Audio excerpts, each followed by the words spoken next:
बिस्मिल्लाहिर्रहमानिर्रहीम।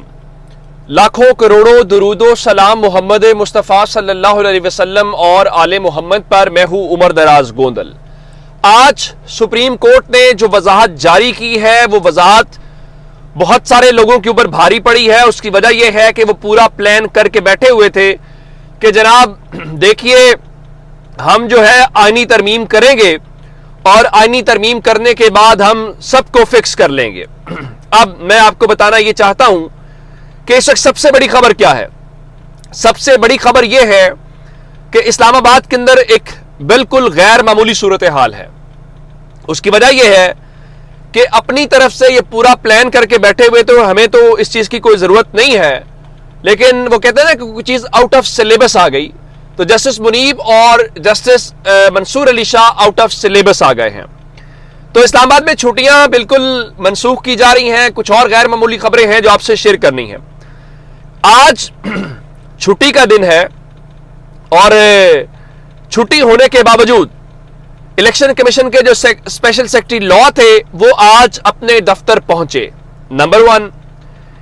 Number 2, election commission के तर्जुमान का बताना यह है कि जनाब जो chief election commissioner Sikandar Sultan Raja हैं, उन्होंने मंडे को या सोमवार को लिया का दौरा करना था और उनका लिया का दौरा मंसूख कर दिया गया है और वो मंडे के रोज इलेक्शन कमीशन सेक्रेटेरिएट में अपने दफ्तर में दस्तयाब रहेंगे। अब वो ये तो नहीं बता सकते कि वो इलेक्शन की रात कहां गए थे, लेकिन हां ये जरूर बता सकते हैं कि उन्होंने अपना फैसला जो है वो बरकरार रखा है या वो अपने फैसले के हवाले से अब इतने आजाद हैं कि वो इस्लामाबाद भी छोड़ने के ऊपर कायल दिखाई नहीं देते। अब अगली खबर होना तो ये चाहिए था कि अब जब ये कह दिया है सुप्रीम कोर्ट ने कि फौरी रद्दअमल फौरी उसके ऊपर अमल दरामद करें और साथ ही उन्होंने लिखा है कि नताइज की जिम्मेदारी होगी, तो आमतौर पर होता यह है कि आईनी इदारे अपने खुद उनके तर्जुमान होते हैं और वो अपना मौकिफ देते हैं। लेकिन आप इस बात के ऊपर हैरान होंगे कि इलेक्शन कमीशन ने जराए के हवाले से खबरें दी हैं और बाखबर इलेक्शन कमीशन जराए का गैरतमंदाना रद्दअमल हमारे सामने आया है। और वो क्या कहते हैं, अब वो उन्होंने अपना जो जराए के जरिए, आमतौर पर ऐसा होता नहीं है, सुप्रीम कोर्ट अपना एलामिया जारी करती है, बाकी इदारे अपना एलामिया जारी करते हैं, अब जराए की बात नहीं करते। तो कहा गया जी सुप्रीम कोर्ट के फैसले पर अमल दरामद करते हुए किसी किस्म की ताखीर के जिम्मेदार नहीं है। इलेक्शन कमीशन एक आईनी इदारा है, वो अपने खिलाफ किसी भी किस्म की धमकी को कबूल नहीं करेगा। यानी सुप्रीम कोर्ट कह रहा है कि आप ताखीर नहीं कर सकते, सुप्रीम कोर्ट कह रहा है कि फौरी अमल दरामद करें, सुप्रीम कोर्ट कह रहा है कि भाई फैसले के ऊपर अमल दरामद ना किया जाए तो उसके नताइज होंगे, और इलेक्शन कमीशन क्या कह रहा है, जी हम किसी किस्म की धमकी कबूल नहीं करेंगे। भाई आपको धमकी दी किसने है, आप काम करें, आपके इन चीजों से क्या लेना देना। और मजीद अपने जराए की खबर के हवाले से कहा गया जी आईनी इदारों के साथ इस तरह का बर्ताव कतई तौर पे नामुनासिब है। यह जराए के जरिए जारी किया गया इलेक्शन कमीशन का रद्दअमल है। भाई आप आईनी इदारा हैं, आप आईनी इदारे की तरह बिहेव कर रहे हैं, आप आईनी बॉडी का वो आपका स्टेचर है। इमरान खान कहते थे कि आप बी टीम है, तो बी टीम वाला प्लान आप भरपूर करते हुए नजर आ रहे हैं। एक बात हो गई। अब एक तो यहां तक सूरत हाल है और अगली खबर सुन लीजिए। अगली खबर यह है कि इसी तरह से जो गैर सरकारी तर्जुमान है वो बता रहे हैं जी सुप्रीम कोर्ट के फैसले पे हम अमल दरामद नहीं करेंगे। आप ना करें, आप इस मुल्क को जंगल में तब्दील करना चाहते हैं, कर दें। इस मुल्क को पहले भी तो आपने सरजमीने बेआईन ही बनाया हुआ है ना। अब सुनिए, मुनीफ फारूक नामी एक गैर सरकारी या हवालदार एंकर हैं जिन्होंने एक लापता शख्स का इंटरव्यू करने का एजाज उन्हें हासिल है। वो फरमाते हैं 8:32 पे कि सुप्रीम कोर्ट के फैसले पर अमल दरामद करने का अब भी किसी का कोई इरादा नहीं है। चलें डाकिया साहब, आपका शुक्रिया कि आपने किसी की या कहीं की डाक हम तक पहुंचा दी है और आपने हमें बताया है कि आप क्या करने जा रहे हैं।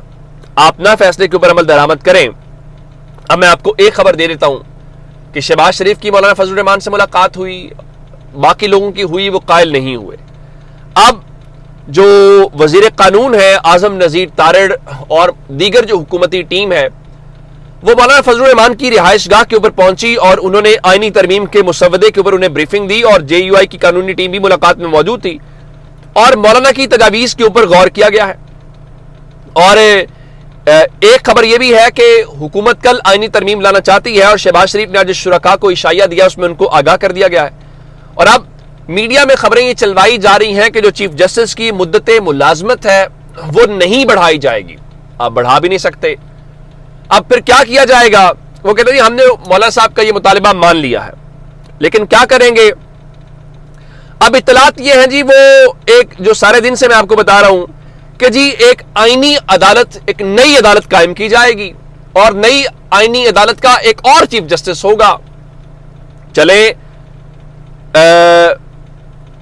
وہ چیف جسٹس شاید قاضی فائز عیسیٰ کو آپ لگا لیں پھر سپریم کورٹ سے، کہ آپ کسی بھی سپریم کورٹ کے سٹنگ جج کو وہاں پہ لے جائیں۔ تو اب مولانا صاحب وہاں پہ موجود تھے جب گورنمنٹ کی ملاقات ہوئی، تحریک انصاف کا وفد بھی ملاقات کے لیے گیا۔ اس کے بعد جب انہیں پتا چلا کہ اندر حکومت کی ملاقات چل رہی ہے تو وہ اندر ملاقات کیے بغیر اس وقت واپس چلے گئے۔ عمر ایوب اس کی سربراہی کر رہے تھے، اپوزیشن لیڈر۔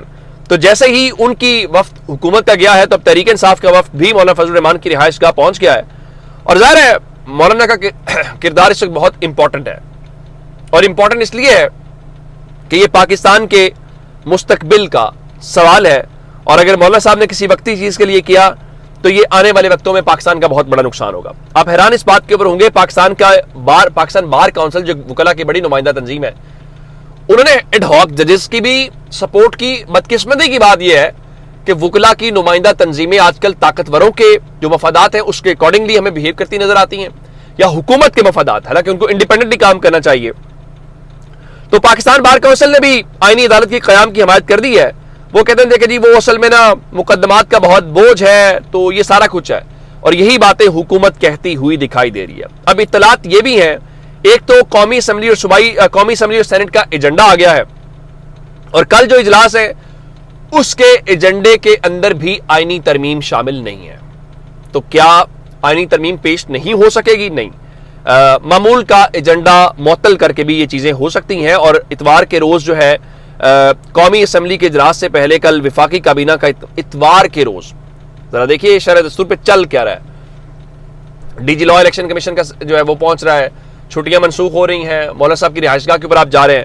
اب کل وفاقی کابینہ کا اجلاس بلا لیا گیا ہے، اور اس میں یہ جو ترمیم ہے وہ لائی جائے گی، اور اس کی منظوری دینے کے بعد آگے چلیں گے۔ ایک خبر اور بھی ہے، افتخار شیرازی صاحب کا دعویٰ یہ ہے کہ پلان بی یہ ہے کہ نمبر پورا کرنے کے لیے ایک اور بھی چیز کی جا سکتی ہے۔ آئینی ترمیم کے لیے جو تحریک انصاف کے مبینہ طور پہ منحرف ارکان ہیں، ان کے ووٹوں سے یہ ہو سکتا ہے کہ آرٹیکل 63A نکالنے کا فیصلہ کر دیا جائے، اور اتوار کو پہلی ترمیم اس آرٹیکل کے خاتمے کے لیے پیش ہوگی، یعنی آپ آرٹیکل 63A کو پہلے نکال دیں گے، اس کے بعد ووٹ کریں گے، اور اس کے بعد آپ آگے چلے جائیں گے۔ تو یہ ایک نیا تماشا لگانے کی بات ہوگی۔ چلیں، آپ یہ کرنا چاہتے ہیں تو آپ ایک طرح سے فلور کراسنگ کو کھولیں گے، تو فلور کراسنگ کو آپ کھول لیجئے، اس کو مان لیتے ہیں، یہ وقتی طور پہ ہوگا، لیکن سوال یہ کہ تحریک انصاف کے کون سے منحرف ارکان ہوں گے۔ گل ظفر مبارک زیب جو ہیں، انہوں نے کچھ اب سے تھوڑی دیر پہلے بات کی ہے، رکنی قومی اسمبلی باجوڑ سے ہے۔ وہ کہتے ہیں جی میرے کچھ مطالبات ہیں، اگر وہ مانے گئے تو پی ٹی اے کی حمایت کروں گا، ورنہ پھر میں باجوڑ کے لیے جو بہتر ہوگا فیصلہ کروں گا۔ گل ظفر کو پارٹی عہدے سے ہٹایا جائے، باجوڑ میں پارٹی صدارت دی جائے، 50 کروڑ کے فنڈز دیے جائیں، عمران خان سے ملاقات کروائی جائے۔ میں صرف اتنا کہہ سکتا ہوں کہ آپ جو ہیں سب ہو سکتا ہے، عمران خان ان چیزوں میں بلیک میل نہیں ہوں گے، انہوں نے اپنی پارٹی کے لوگ نکال دیے تھے۔ یہ ایک ایسا فیصلہ ہے جو پاکستان کے مستقبل پہ ہوگا، اور مبارک زیب کو خود ان چیزوں کو دیکھنا چاہیے، نہ کہ کسی اور چیز کو دیکھیں۔ اپنا بہت سارا خیال رکھیے گا۔ خدا حافظ۔